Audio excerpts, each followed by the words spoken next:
Greetings again, everybody. Welcome back to Dark Souls 3.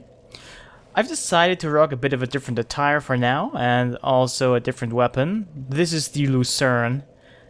This is the first time I've actually used this in a Souls game, but I'm told it was good in Dark Souls 1 and 2. It was also in Demon's Souls, but under a different name, the Murden Hammer. Anyway, we got the banner last time. We could raise it right now, but first I want to have a bit of a look at the scenery here, because... well, it's quite nice, and we can actually go to every place there. The buildings, I mean, not necessarily every single mountaintop, but if you can see a bit of a structure in the mist there, yeah, we can go there.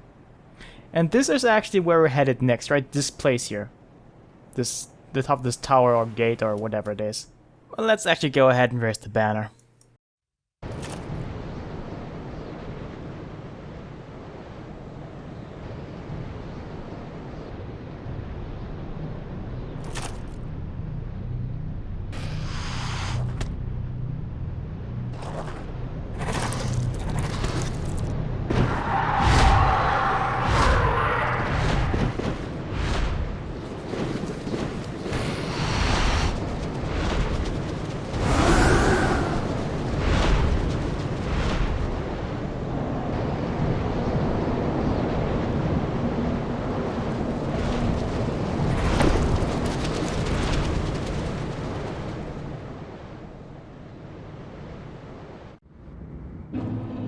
And as promised, we're now, well, here. In a bit of a higher res version of the place that we just viewed from a distance. And somewhere up there, I'm sure that the gate we looked down from would be visible, but hey, I don't got time all day for this. Bunch of pilgrims down there and the collapsed bridge, interesting. But it does lead up to Lothric, so... those might be a part of a group of pilgrims, and they kind of got cut off here. And the few that we actually saw approaching the church, cathedral, whatever, well, they were, well, more successful than those at least, but they still died. Maybe later in the game we'll actually see what they were headed towards, but for the time being it seems like we're headed more towards where they came from. Those hollows that you can see here, they're not actually gonna attack us ever, even if you just stand right in front of them. So I have no idea why they released the hounds on them, but the thing is that we just now got a chance to test out our weapon anyway. The Lucerne is, I don't want to call it a slow weapon, but it's slower than what we've used so far, so it warrants some getting used to. It's a halberd type weapon. They are actually, you know, pretty well known for having some form of range, and a combination of overhead and horizontal slash attacks. But let's head towards where those pilgrims were, because I want to check that out. Yep, spin to win. This is a charged two-handed heavy attack. Most of the time when you charge a heavy attack, it doesn't even do anything special, it's just, you know, takes a bit longer, does more damage. Here, it actually spins. The weapon skill is pretty much the same, but it can be extended. Please, grant me death. Undo my shackles.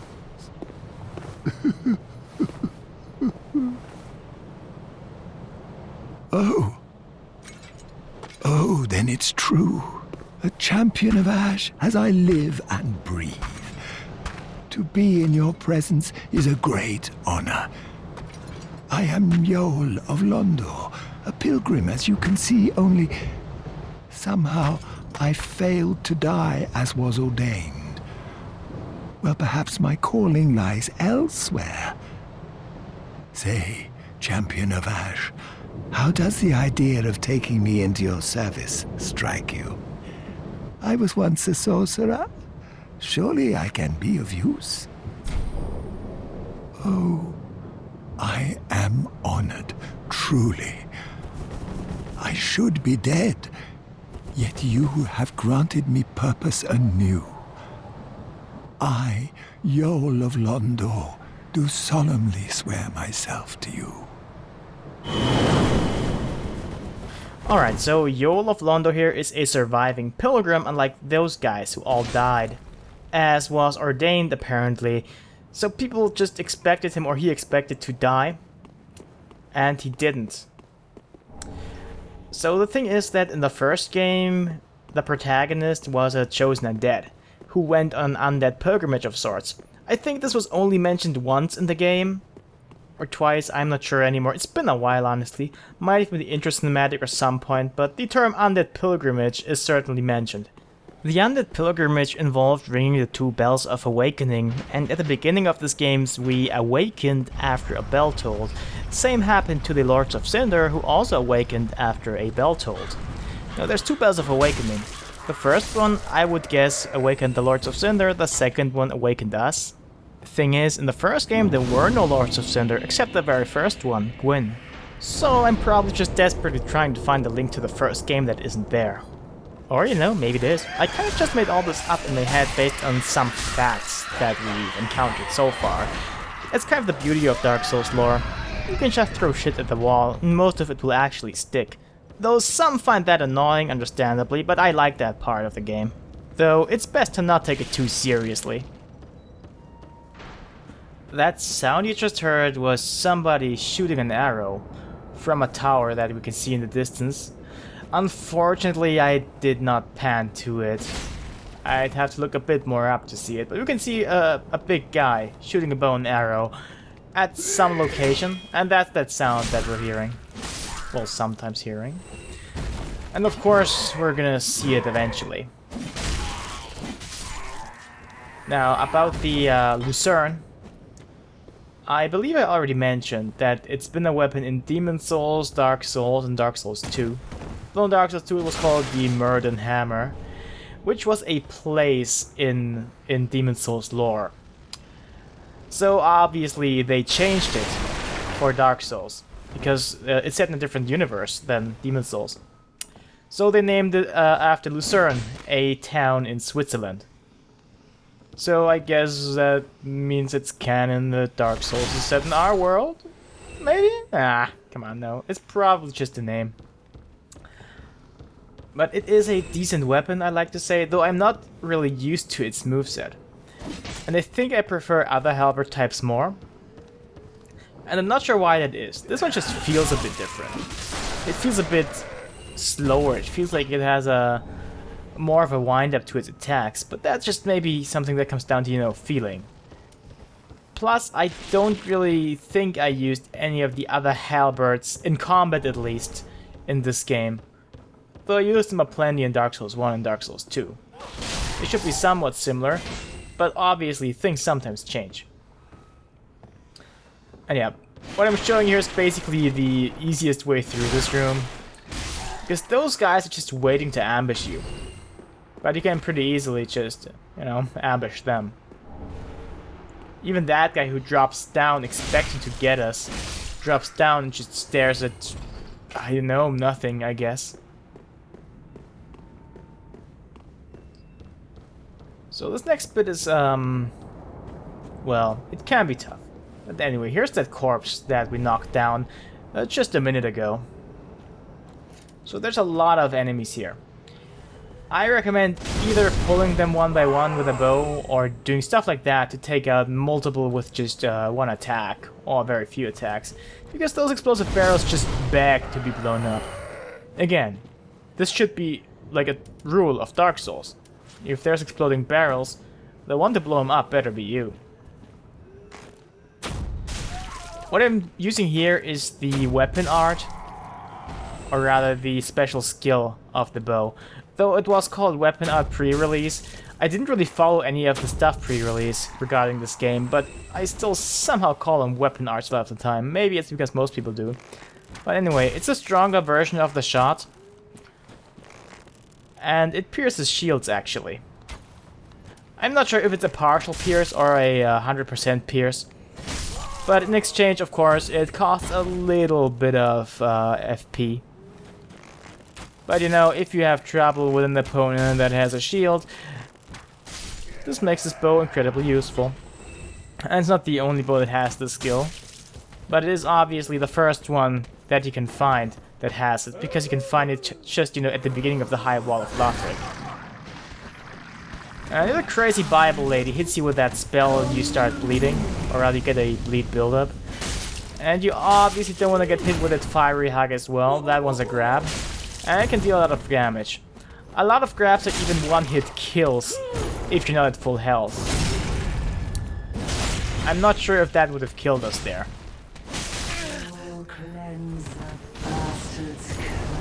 And she will also say that she wants to cleanse the bastard's curse before she, you know, tries to hug you. That's the tell for that attack.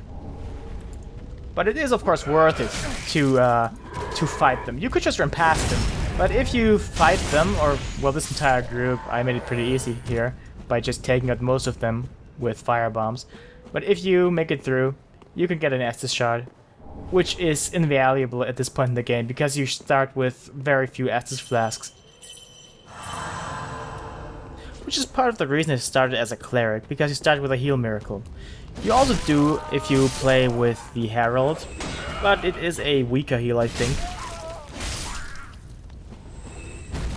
But it does allow us to heal between fights without using Estus, which is, of course, very, very useful, as you can imagine. Especially if you're a newer player, I would highly recommend that. And this is actually where this area splits up. There's two paths. One's over there and the other is down here. Though we're not supposed to, you know, jump down here to get down. There's a safer way. There's actually no real need to use the weapon art of the bow here, because this enemy doesn't have a shield.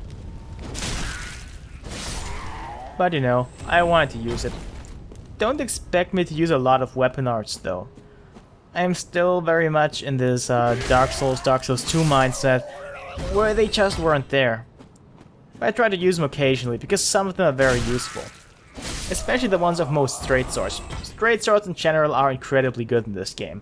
They were in previous games as well, though in this game most people have finally recognized that they are really, really great weapons. And we will of course use them at some point. The only real reason for us to come here and fight those guys is to eliminate an ambush before it can, you know, become an ambush. Because those enemies later on would make our life a bit more difficult in, well, a certain spot that can actually be a bit troubling for you on your first time through. Let's have a look down that hole, because that's where we'll be walking later. We're not gonna drop down here, though we could, and just skip part of the area. But I don't wanna.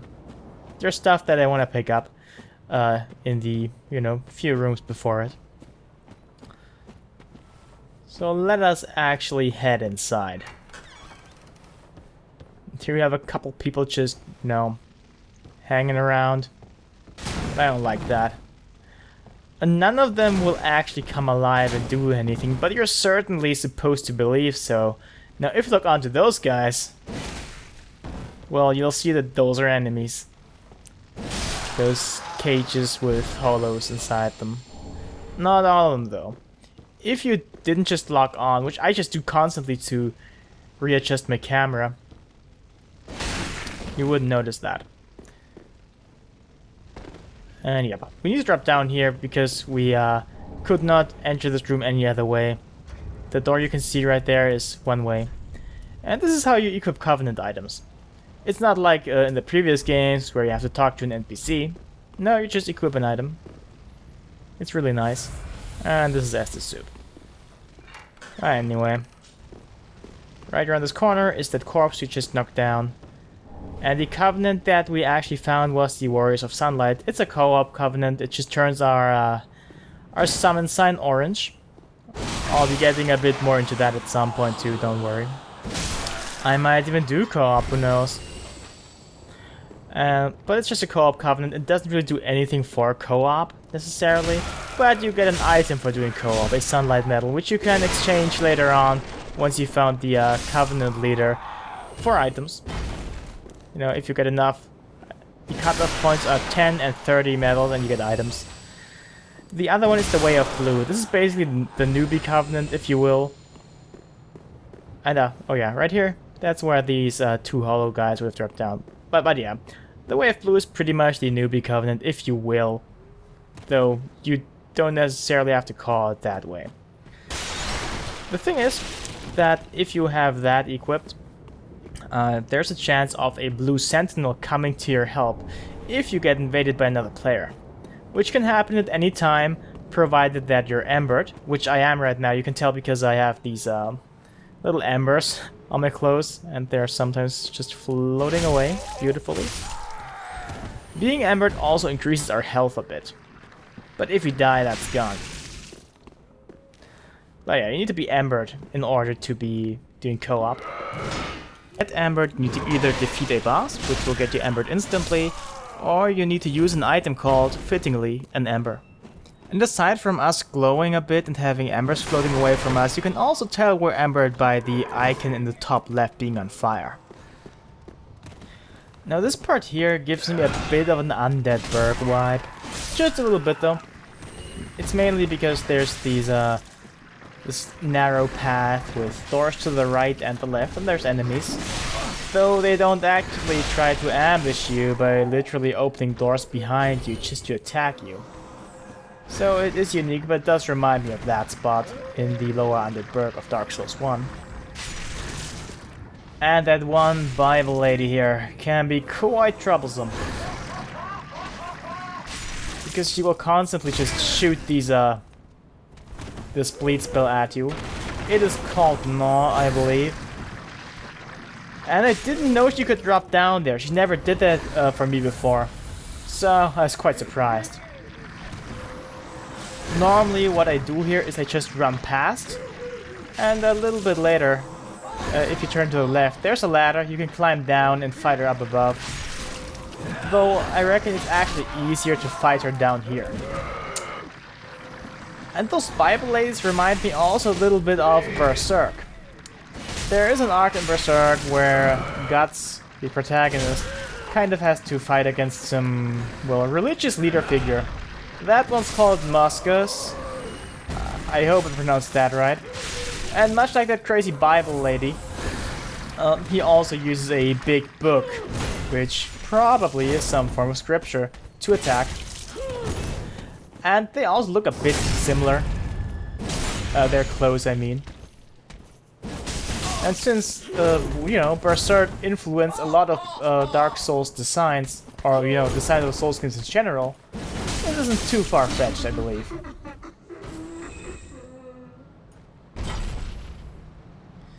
But anyway, this area is fairly big. It's probably one of the biggest areas in the game. We are barely a third through it at this point. So it'll take us a bit more to actually finish it. It has a lot of optional stuff as well. It's pretty tightly cramped with a lot of content. And we could just have gone through that door to that left there if we just went around, but I want to get some treasure. A rusted coin will basically increase our item discovery and increase the chance of us actually getting some items from enemies. It's not that good. And now I accidentally played offline for this session when I went through this area. But there's also NPC invaders that come attack us sometimes. This is Holy Knight Hodrick. He is a purple phantom, which are mound makers. Mound makers are special. Normally, if you've played Dark Souls 1, Dark Souls 2, you will most likely remember the red phantoms. Those are phantoms that just invade your world to kill you. Now, purple phantoms or mound makers also do that. They invade to kill you. But they can also help you. They're wildcards essentially. Now, if they actually invade you using a cracked red eye orb, that means they either have to kill the host of the world or all of their phantoms that they had summoned at the moment of, you know, the mound maker coming in. This creates some fairly interesting situations, because the mound maker can attack all phantoms. It's of course more beneficial for the mound maker to work together with, say, a red one to kill the host, but you know, purples are wildcards. They can do whatever the hell they want. And the victory by ring out. But anyway, if you use the white sign soapstone to get summoned as a mound maker, you can either attack the host or the enemies, but the enemies will also attack you. As far as I know, the only way to really win this type of quote-unquote invasion is to actually kill the host though. And if you win, you get a Vertebra Shackle, which is the Covenant item for the mound makers. if you fail to win against Holy Knight Hodrick, you can actually just get Embered again, and he will invade you over and over, until you've eventually defeated him. Now those guys have some deceptively long-ranged attacks, and they actually gain hyper armor of some description after 1 or 2 hits have been landed on them. So it's better just, you know, swing once or twice and then retreat for the time being. And remember that guy I mentioned from the beginning of the video? The one who shot arrows? Well, can you see what's sticking out of the ground here? Yeah. And right up there he is, and he actually shoots enemies.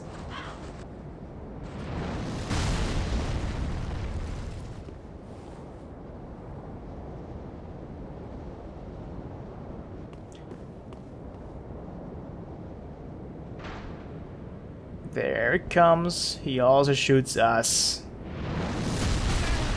And it's actually surprisingly difficult to dodge those arrows, even if you know how to do so, or rather how to dodge roll in general. Oh, it's best to just run through and let him take care of the enemies. And I don't know what that was. I don't want to know it either. There's a reason for me to jump there, but not to jump off, to be honest. Yeah. We'll be checking out most treasure here later, but there is one that I just wanted to get here. The Undead Bone Shard. If you go to the Bonfire and Filing Shrine and select the burn option to burn the Undead Bone Shard, this will increase the power of our Estus. So it'll heal more now. This of course is true for both flasks. We don't need to upgrade both of them separately. But anyway, it's best not to linger here for too long as that guy's shooting arrows at us. So let's just get some cover. There's more stuff to find here, but we'll have to come back here later. Unfortunately, it's not as easy, because that guy will just come out and ruin our day. But we can obviously use the bone arrow of that guy to our advantage as well. Because that guy who shoots at us, he doesn't really discriminate. And ooh, a red-eyed variant of an enemy. Now, the red-eyed variants are a bit stronger than the normal ones. But I think that type of enemy with that weapon actually only, appears as a red-eyed variant. Unless I'm wrong. I might be. I've been wrong before. And the Great Scythe is another decent weapon. It's like a halberd, but different. It's not a halberd type, it's a reaper type. It feels a lot different, and we'll be using one as well at some time. But now's what you actually came here for. Now, if you look in here, it smells like boss fight, let's be honest. But what you came here for is to open this door. You can only open it from this side, and, next time we'll be coming from that side. The best part, all of this is optional, we don't need to fight the boss of this area. But for now, I'll just peace out, see you next time.